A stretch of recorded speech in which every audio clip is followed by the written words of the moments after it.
warahmatullahi wabarakatuh. Selamat siang semuanya. Bagaimana kabarnya hari ini? Semoga selalu dalam keadaan yang baik ya. Perkenalkan, nama saya Dwi Indrianti. Saya adalah guru bahasa Indonesia. Dalam pertemuan kali ini, saya akan membahas materi di SMA mengenai teks prosedur. Sebelum kita masuk ke materi, saya ingin memberikan beberapa foto dan beberapa video. Ini satu video untuk kalian lihat mengenai salah satu contoh dari teks prosedur ini. Silahkan disaksikan. Di video kali ini aku akan membuat donat Indomie goreng yang sedang ngehits banget. Seperti ini. Kali ini aku pakai resep dari Instagramnya Kak Nawang Okta. Yuk kita buat sama-sama. Pertama, rebus mie instan hingga setengah matang dan tiriskan. Kocok 1 butir telur, lalu beri garam dan lada. Kemudian, tuang bumbu Indomie,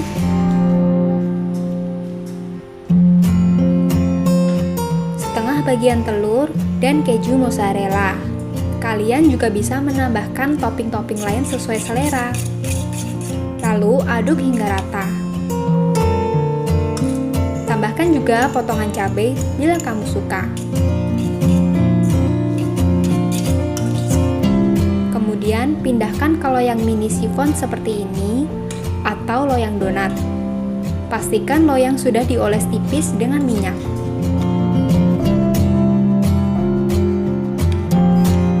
Lalu kukus selama kurang lebih 20 menit. Setelah 20 menit, dinginkan sebentar.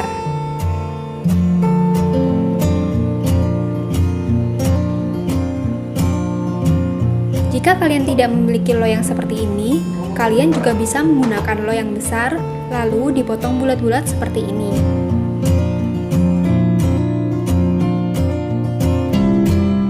Sisa potongannya tetap bisa kamu goreng dan tetap enak loh untuk dimakan. Jadi jangan dibuang ya.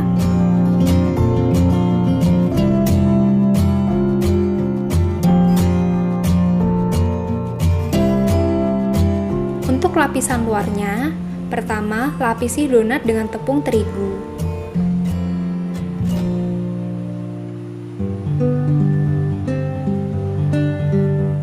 Kemudian dibalur dengan telur. Aku menggunakan sisa setengah bagian telur yang tadi.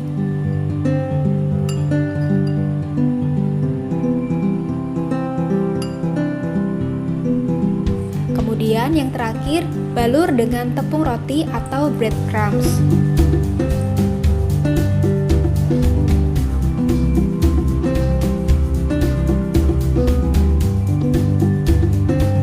Masukkan ke dalam freezer selama 1-2 jam.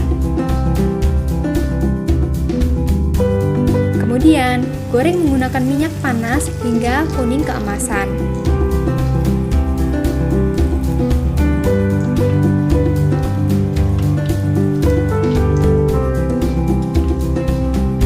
Donat Indomie goreng sudah jadi.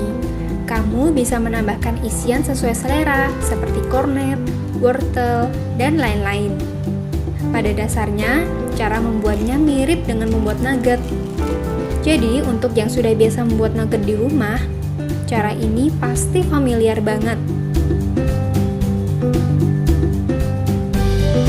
Donat Indomie ini rasanya renyah dan cocok buat penggemar Indomie goreng.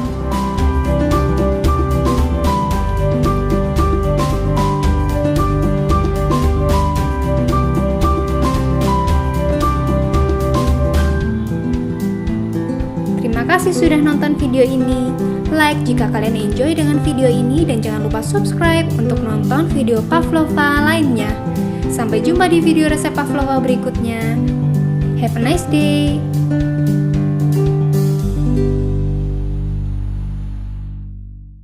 Setelah melihat foto dan video tadi, apa yang dapat kalian simpulkan? Ya, hari ini pembahasan teks prosedur ini akan kita bahas menjadi 4 bagian. Yang pertama adalah pengertian. Yang kedua, tujuan dari teks prosedur. Yang ketiga, jenis-jenis teks prosedur. Kemudian yang keempat adalah struktur dari teks prosedur tersebut. Kita langsung saja masuk ke pembahasan pertama mengenai pengertian dari teks prosedur. Seperti yang tadi sudah kita lihat, teks prosedur itu pasti memiliki yang namanya langkah-langkah. Nah, maka dari itu pengertiannya, teks prosedur itu adalah teks berupa tulisan yang isinya terdapat langkah-langkah atau tahapan yang digunakan ketika kita melakukan sebuah kegiatan. Biasanya di sana terdapat tujuan. Nah, tujuan adanya dari teks prosedur tersebut adalah untuk menjelaskan atau memberitahu kepada pembaca mengenai bagaimana langkah-langkah atau tahapan dalam menggunakan sesuatu, membuat sesuatu. Ya, yang kedua adalah tujuan. Tujuan dari teks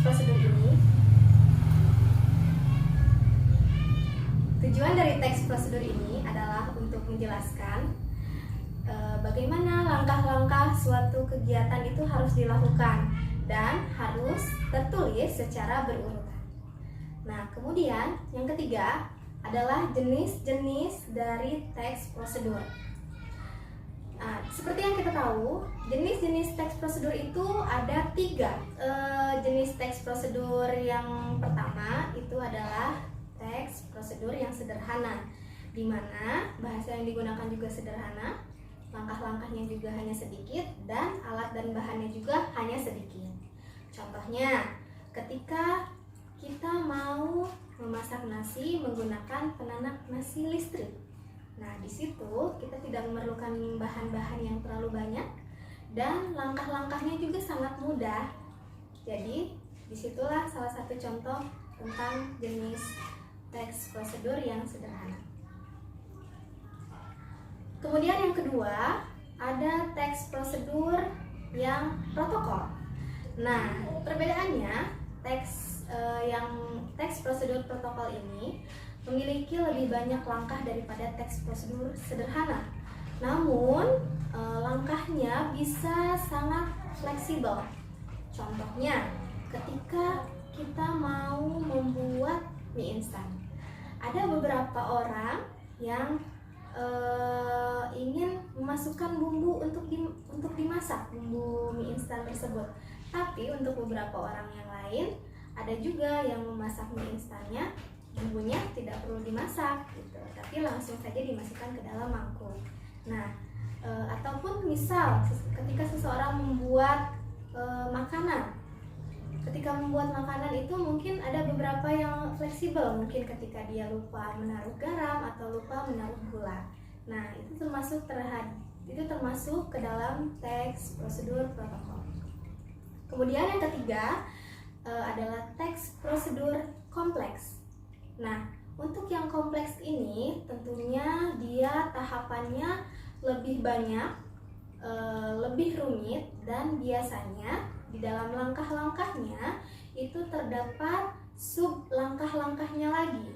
Contohnya, ketika kita mau memasak makanan yang rumit, biasanya di situ langkahnya yang pertama, haluskan bumbu. Nah, biasanya ketika kita menghaluskan bumbu, dalam sub langkahnya itu pasti nanti akan ada tertulis, masukkan dulu bawang putih, kemudian masukkan dulu bawang merah. Kita masuk ke bagian yang keempat, yaitu tentang struktur dari teks prosedur. Jadi, struktur dari teks prosedur itu yang pertama adalah tujuan. Sebuah teks prosedur yang baik pasti memiliki tujuan, entah itu untuk membuat sesuatu, melakukan sesuatu, atau menggunakan suatu alat. Itu juga bisa atau harus ada tujuannya. Kemudian yang kedua adalah material. Material itu kata lainnya adalah alat dan bahan. Jadi kalau kita mau membuat sesuatu, pasti kita memerlukan alat dan bahannya. Kemudian yang ketiga, ini yang tentu harus dan paling penting ada dalam teks prosedur. Dan membuat si teks prosedur ini sangat berkarakteristik, yaitu adalah langkah-langkah. Langkah apa saja yang harus dilakukan atau langkah apa saja yang harus ada dalam sebuah teks prosedur itu. Kemudian yang terakhir adalah penegasan ulang. Penegasan ulang ini biasanya terdapat di akhir teks. Kadang ada beberapa teks yang menggunakan penegasan ulang, namun kadang juga ada yang tidak begitu. Nah, begitulah teks prosedur yang sudah saya sampaikan. Mudah-mudahan bisa dipahami dengan baik. Kita bertemu lagi di lain kesempatan. Terima kasih atas perhatiannya. Saya tutup. Wassalamualaikum warahmatullahi wabarakatuh.